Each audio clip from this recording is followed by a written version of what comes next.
Hello, everyone. Yes, today we're going to kind of contemplate a few things.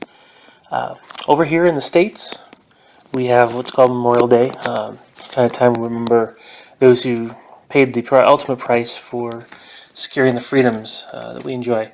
Now, I'm not sure if some of you from other countries have similar days where you honor your fallen heroes for those protecting your countries. But I thought this would be a good time to kind of sit back and reflect on a couple things. We're all involved in war games of one sort or another, and it's kind of ironic that we have so much fun playing the very things that days like this kind of memorialize. All those wounded models you take off the tabletop, or counters you remove off the board, that represent those who have sacrificed. Not to be heavy or anything, but as I've been getting more into the bolt action game, where I get to actually play historical scenarios, what have you, and prepare a historical army, this kind of came to become more real, I guess, to me. We probably all have family or friends who have relatives and others who are in the military. Perhaps we even have friends, gamer friends, who are in the military. Given that that's the case, I think pausing for even a few moments on a day like today to kind of remember, where we are now in 2017, with hundreds or perhaps thousands of years, individuals giving their life for their country, to protect their families, to protect their homes, to protect their way of life.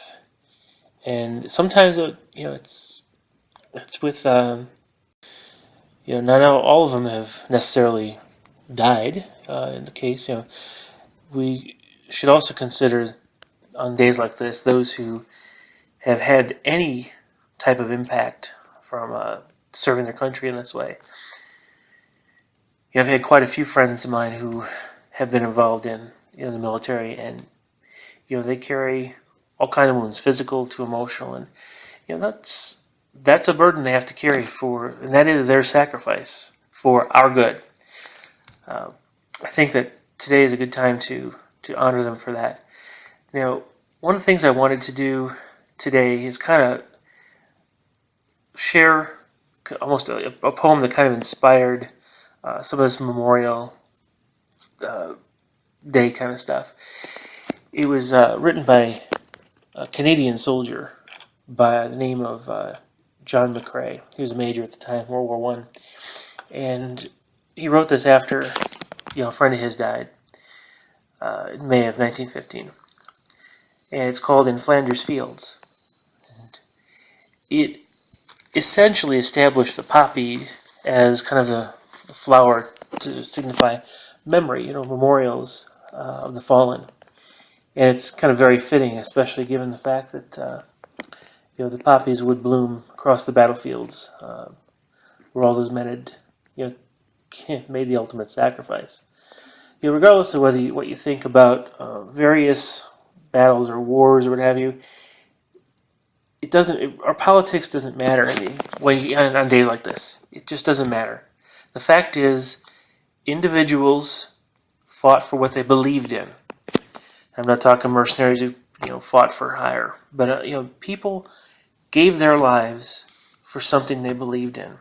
Sometimes for their country, sometimes for other countries, but they felt so strongly that they had to put their lives on the line to protect that nation.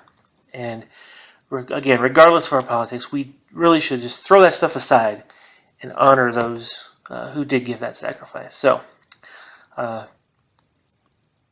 with that, I'll just read off this poem, as we can just kind of think through just what it means on a day like today to have the freedoms we have whatever country we live in, because of those who paid this price for us. In Flanders fields the poppies blow, between the crosses row on row. that mark our place, and in the sky the larks still bravely singing fly, scarce heard amid the guns below. We are the dead, short days ago. We lived, felt dawn, saw sunset glow, loved and were loved, and now we lie in Flanders fields. Take up our quarrel with the foe, to you from failing hands we throw. The torch be yours to hold it high. If ye break faith with us who die, we shall not sleep, though poppies grow in Flanders fields. Last thing I want to do today is kind of honor family and friends that are either currently or have been in the military. And so I want to, this is just, I don't know if any of them are ever going to see this video, but that's not the point. This is just my little way of saying thank you to them. So as I'll scroll the names up on the screen as I kind of read them off. So now I won't actually use their full name. I don't know if I don't have permission to do that. So, but they'll know who they are when they hear the name.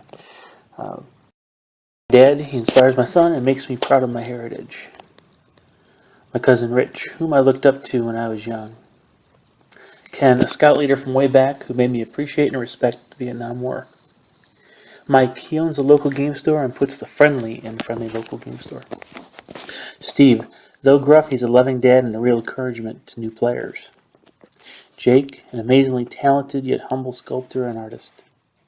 John, or Joker, a generous and honorable guy who will tell it like it is.